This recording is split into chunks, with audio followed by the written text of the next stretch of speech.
Hello everyone, welcome back to my channel magical Meghali. I hope সবাই খুব ভালো আছো, আমিও খুব ভালো আছি। 15ই আগস্টের দিন লাঞ্চ করে আমি আর তুহিন বেরিয়ে গিয়েছিলাম কলেজ স্কোয়ারে, কারণ এখানে চলছিল বই কলম উৎসব, যেটা আজকে অবধি অনুষ্ঠিত হয়েছে।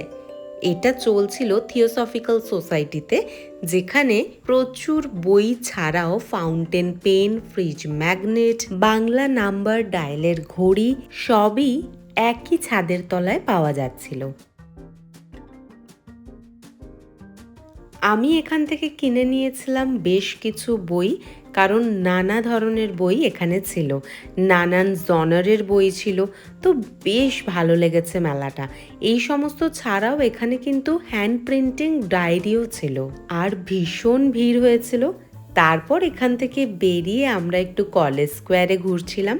ওখানে সুইমিং কম্পিটিশন হচ্ছিল, সেটা দেখে প্যারামাউন্টের শরবত খেয়ে চলে গিয়েছিলাম সোজা কালীঘাটে। 14th আগস্ট তো আমার জন্মদিন ছিল, আর জন্মদিনের দিনই কালীঘাটে যাওয়ার ইচ্ছা ছিল, বাট যাওয়া হয়ে ওঠেনি। তো পরের দিন চলে গিয়েছিলাম কালীঘাটে, আর কালীঘাটেও ভীষণ ভিড় ছিল, মানে এত ভিড় কালীঘাটে আমি প্রথমবার দেখলাম।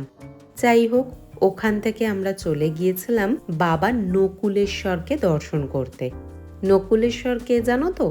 নকুলেশ্বর হচ্ছে মা কালীর, মানে কালীঘাটের মা কালীর ভৈরব। তোমরা যদি কালীঘাটের কালীমাকে দর্শন করো, তার পরে বা আগে কিন্তু অবশ্যই বাবা নকুলেশ্বরকে দর্শন করো। তার অপোজিটেই আছে আমার জগন্নাথ, তাকেও দর্শন করলাম।